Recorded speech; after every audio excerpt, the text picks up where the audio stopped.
जिस मखलूक से तुझे तकलीफ पहुंचे वो दरअसल एक आला की तरह है। आरिफ हर काम में अल्लाह की तरफ रुजू करता है, ना कि आले की तरफ। दीवार ने कील से कहा, मुझे क्यों फाड़ रहा है? कील ने जवाब दिया, मुझे ना देख, उसे देख जो मुझे ठोंक रहा है। जो अहलुल्लाह होते हैं वो हर मामले में मुसब्बबुल असबाब पर नजर रखते हैं और असबाब से कता नजर करते हैं। हजरत बायजीद बस्तामी रहमतुल्लाह ताला अलैह ने फरमाया था कि मैंने अरसा दराज से ना किसी इंसान की बात सुनी है और ना किसी इंसान से गुफ्तगू की है। तो उस कौल का मतलब यही था कि वो हर मामला में मुतसर्रिफुल्लाह को समझते थे। शेख सादी रहमतुल्लाह ताला अलैह ने फरमाया है, अगर खलकत की तरफ से तुम्हें कोई रंज मिलता है तो अफसोस ना कर, क्योंकि खलक की तरफ से ना किसी को खुशी मिलती है और ना गम। जो कुछ दुश्मन या दोस्त तेरे साथ करते हैं उन्हें खुदा की तरफ से समझ, क्योंकि उन दोनों का दिल तो अल्लाह ही के तसर्रुफ में है। अल्लाह के किसी हुक्म से भी चूम चुरा नहीं होनी चाहिए। अगर वो सांप के मुंह में जाने का हुक्म दे तो उसको भी बेहतर समझना चाहिए।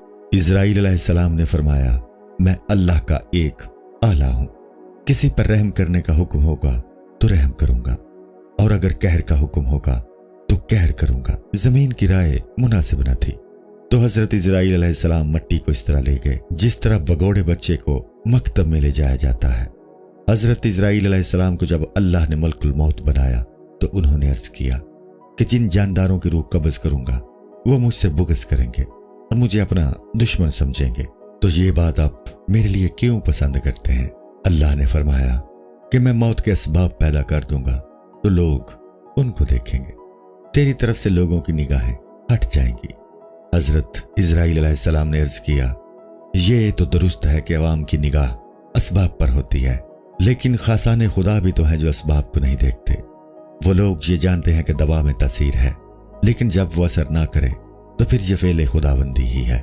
हदीस में है, हर बीमारी की दवा है, पोस्तीन के जरिए सर्दी से बचाव होता है, लेकिन अगर खुदा चाहे तो सर्दी पोस्तीन में से गुजरकर बदन तक पहुंच जाती है।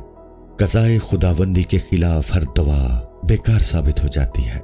तबीब अपनी हमाकत से उल्टी दवा तजवीज कर देता है।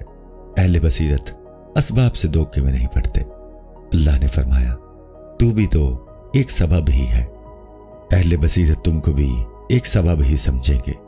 ऐ इज़राइल अलैहिस्सलाम, तुम भी तो महज एक पर्दा हो और अहले बसीरत की निगाह पर्दा चाक करके असल तक पहुंच जाती है। जो असल जानने वाला होगा वह तुझे दरमियान में कब देखेगा। अहले बसीरत चूंकि उखरवी इनामात को जानते हैं, वो मौत और मारने वाले को बुरा नहीं समझेंगे। मोमिन की मौत तो ऐसी होती है जैसे किसी कैदी का कैद से छूट जाना। जब रूह जिस्म की कैद से आजाद होती है तो उसकी परवाज बढ़ जाती है। फिर उस कैदी की तमन्ना होती है कि नींद ही में रहे और रूह दोबारा जिस्म में ना जाए। जब दुनिया मोमिन के लिए कैद खाना है तो उसको इससे निजात हासिल करने की कोशिश करनी चाहिए। आखिरत के मजे की तरफ राह पाने के लिए रात को महराब में खड़े रहना चाहिए और शमा की तरह आंसू बहाने चाहिए।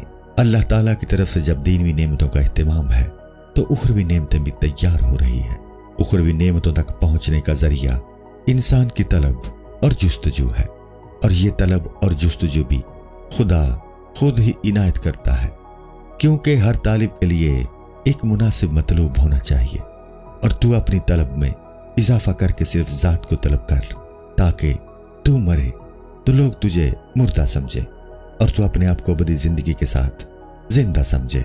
मुर्दा समझने वालों से तू कहेगा कि अगरचे मेरा जिस्म मुर्दा नजर आ रहा है, लेकिन दिल और रूह जन्नतों की सैर में है। जो रूह आलिम बरज़ख में आराम से सो रही हो, उसे जिस्म की कोई परवाह नहीं होती, और वो रूह तमन्ना करती है कि काश मेरी कौम मेरी इस हालत से आगाह हो। जन्नत में मादी जिस्म ना होगा, लेकिन रूह जिंदा होगी, और उसे जिंदा रखने के लिए अल्लाह उसे उसका रिज्क देगा।